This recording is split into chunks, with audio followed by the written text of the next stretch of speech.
Bem-vindos ao canal Reforço Escolar com o Sábio Peregrino.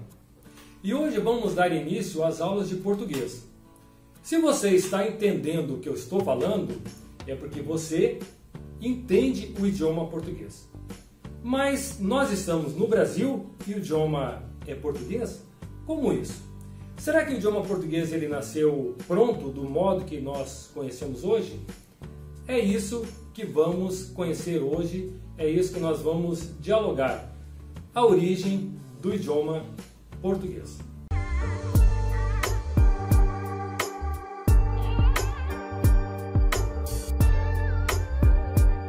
Muito bem, o idioma português, Portugal, se vocês olharem no mapa, vão ver que ele está numa península chamada Península Ibérica.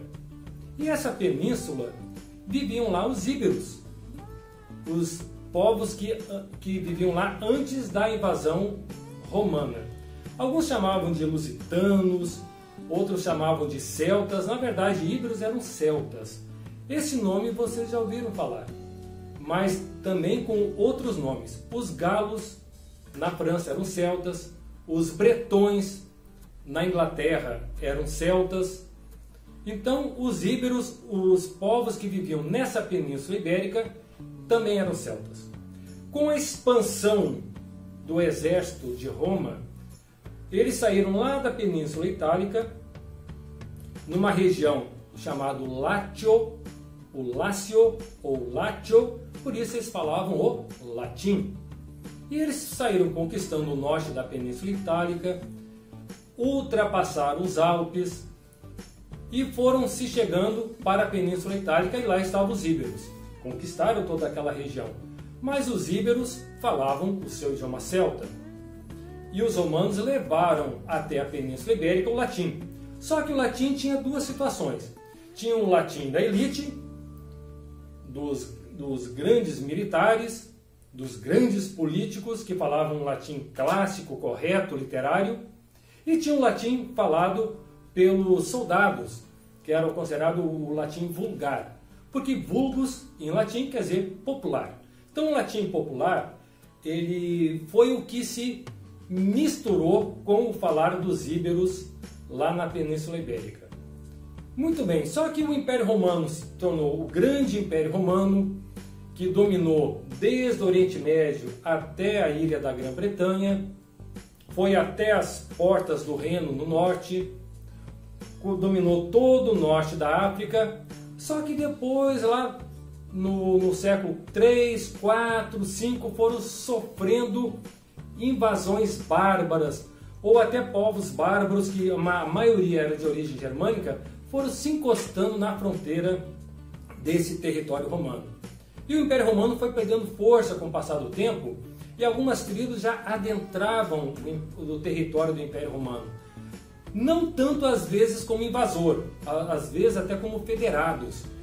E nessas infiltrações podemos destacar a entrada de dois povos bárbaros que eram germânicos, falavam idiomas germânicos dentro da Península Ibérica, que eram os suevos e os visigodos. É interessante que os visigodos, na verdade, eles eram godos. Essa tribo godo, os góticos, eles se dividiram. Uma foi para o leste, entrou lá pela região que hoje é Ucrânia, Romênia, e foi fazendo essa volta dentro do Império Romano, e a outra desceu e foi em direção que hoje é o sul da França, e entrou na Península Ibérica, foi até o norte da África. Por que uns se chamavam ostrogodos e os que entraram na Península Ibérica de visigodos? Porque ostro quer dizer leste, visi quer dizer oeste. Então as tribos góticas que foram para o oeste eram os visigodos. Eles ficaram na região da Península Ibérica, que podemos dizer que hoje seria o centro da Espanha e o sul de Portugal. Mas os suevos ficaram na região noroeste da Península Ibérica, que hoje seria o noroeste da Espanha, a região da Galícia ou Galiza, e o norte de Portugal. É interessante que quando eles entraram na Península Ibérica já estava bem definido este latim vulgar misturado com substrato celta.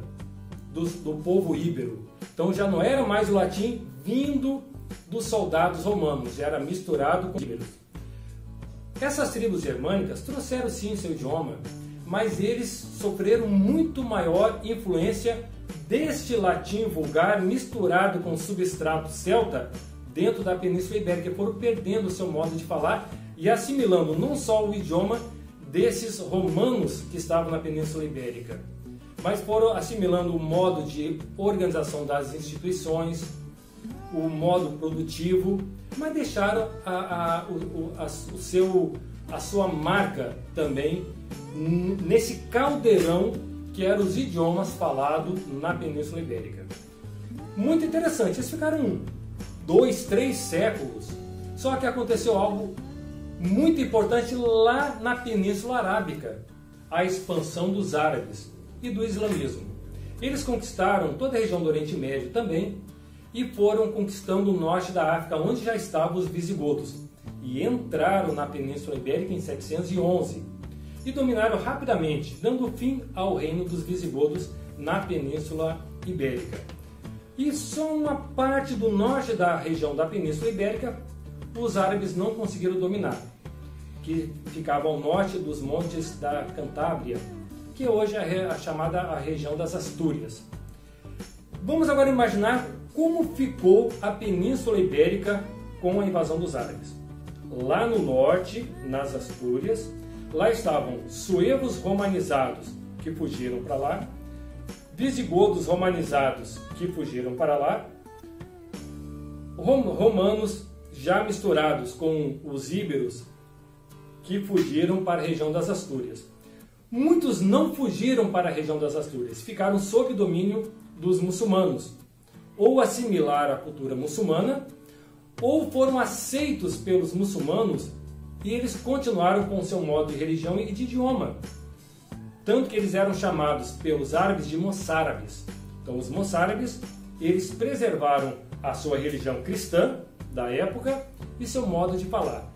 Mas não foi isso 100%. Os árabes influenciaram os moçárabes influenciaram os árabes. E com o passar do tempo, esse reino das Astúrias começou a reconquistar território dos árabes. E ao reconquistar território dos árabes, eles encontravam essas populações de moçárabes que eram assimilados por esses reinos ditos cristãos. O aumento do reino das Astúrias, a formação do reino de Leão, o condado portucalense, tanto que esse condado portucalense originou Portugal. E é interessante que os árabes ficaram no território que é hoje Portugal até 1249. E os árabes só saíram por completo da Península Ibérica, que é onde é a Espanha, em 1492.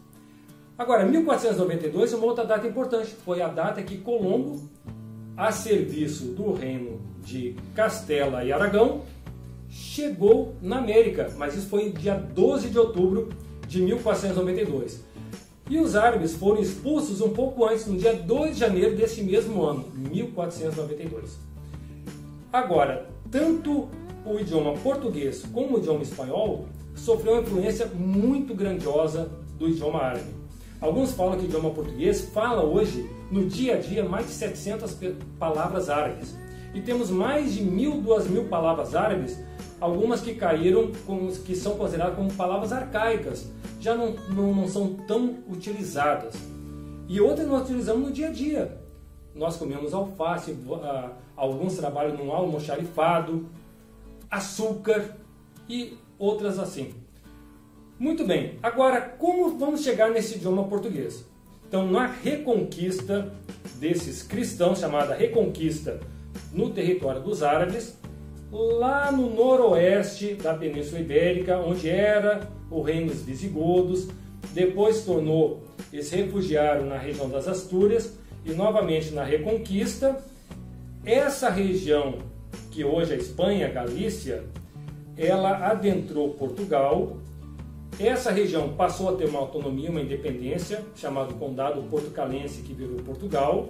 e já tinha um modo de falar diferente do reino de Castela, que se falava o castelhano, o reino de Leão, que se falava o leonês, a região de Aragão, que se falava aragonês, um pouco também misturado com catalão, e assim por diante. Então vejam como esse idioma português ele ficou misturado com várias influências. E tem um detalhe, o árabe, quando chegou na Península Ibérica, não chegou árabe puro 100%. Os árabes, ao conquistar o norte da África, eles interagiram com os berberes e tuaregues. Então não foi um árabe puro, foi um árabe chamado mouros, que já era uma miscigenação de árabes, ou tanto genética como cultural, entre árabes da Península Arábica, berberes e tuaregues. Tanto que os berberes e tuaregues, eles têm uma cultura muito forte até hoje no Marrocos, que fica ali do Marrocos a 12 quilômetros se vê Gibraltar. É esse caldeirão de influência que chegou em 1500, e quando Portugal começa a fazer as suas viagens e chega ao Brasil, é esse o português que chega no Brasil. Um português que teve influência dos celtas íberos, dos romanos, tanto clássicos e muito mais o latim vulgar, dos soldados romanos, teve influência dos suevos e visigodos germânicos, influência dos árabes, berberes e tuaregues, e eles chegam aqui no Brasil. Ao chegar no Brasil, em 1500, esse português era uma mistura de português com galego, tanto que era chamado de idioma galego-português. Alguns não conseguiriam diferenciar muito. Alguns já falavam que era um português diferenciado já do galego. Se hoje alguém for até a Espanha, no norte da Espanha, noroeste, na região da cidade de La Coruña, da Santiago de Compostela, vai encontrar lá simultaneamente as pessoas falando espanhol, porque estão dentro da Espanha, e falando galego. E o galego é muito mais parecido com o português do que com o espanhol. Alguns na região da Galícia querem até novamente juntar o galego com o português. Alguns acham que eles realmente já são idiomas diferentes. O português chegou no Brasil. Chegou pronto e continua pronto de 1500, agora no século XXI. E a influência indígena, e a influência africana, e a influência dos imigrantes alemães, italianos, japoneses, árabes que vieram aqui para o Brasil continuam a colocar tempero no idioma português falado aqui no Brasil. Tanto que um estrangeiro que vai aprender português, ele tem que optar pelo português de Portugal ou português do Brasil. Agora, nós não falamos do grego. O grego influenciou o idioma português? Antes ele já tinha influenciado o idioma latino. O idioma latim, lá na antiga Roma, já tinha sido influenciado pelo grego. Os romanos, eles pegaram muita estrutura do grego.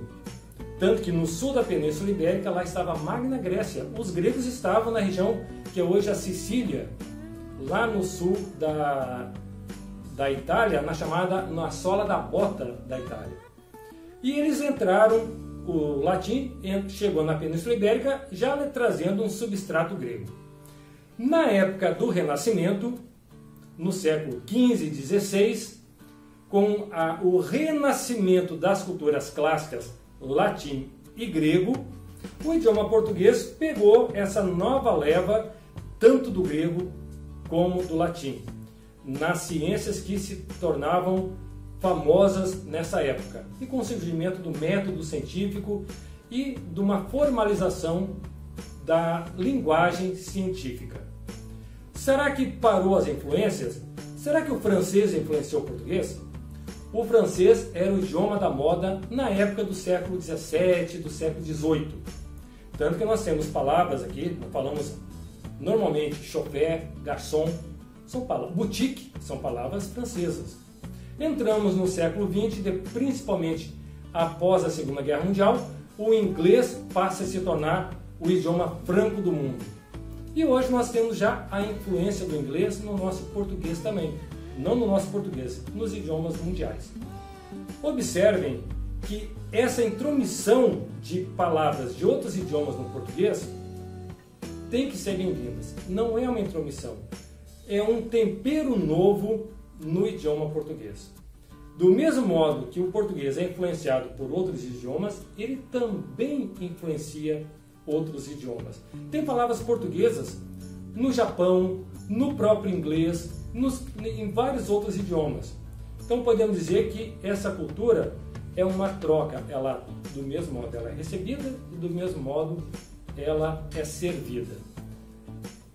Quando você pensar no idioma português, não pense mais que ele nasceu prontinho, que ele nasceu assim, fui lá no forno e tirei o idioma português. Ele sofreu uma evolução até estar hoje, neste ano, do modo que nós aprendemos o idioma português. E com certeza o idioma português falado pelos nossos filhos, nossos netos e bisnetos já estará diferente também. Na época que eu me criei, quando alguém colocava um som em um filme ou até num programa, ele era chamado de sonoplasta. Já ouviu falar de sonoplasta?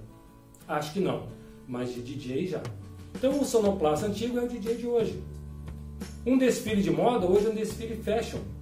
Então como as coisas vão mudando. E o idioma é isso mesmo, é algo vivo. E nós devemos viver esse idioma vivo. Muito bem. Era isso que eu queria passar para vocês hoje, essa conversa rápida sobre a origem do idioma português. E, com certeza, todos nós estamos sempre absorvendo mais informações, aprendendo palavras novas. E um detalhe, nós falamos idioma português mesmo? Será? Se nós vamos pegar um texto literário, conseguimos entender todas as palavras que estão ali, ou devemos dar uma olhadinha no dicionário? Então o idioma é realmente algo muito vivo e nunca ninguém pode dizer que está formado ao falar um idioma.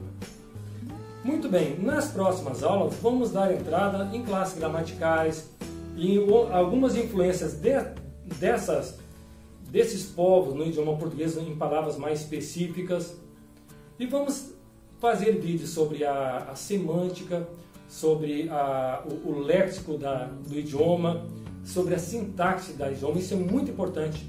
O substrato latino na sintaxe é muito grande. Agora, vamos pensar em algo.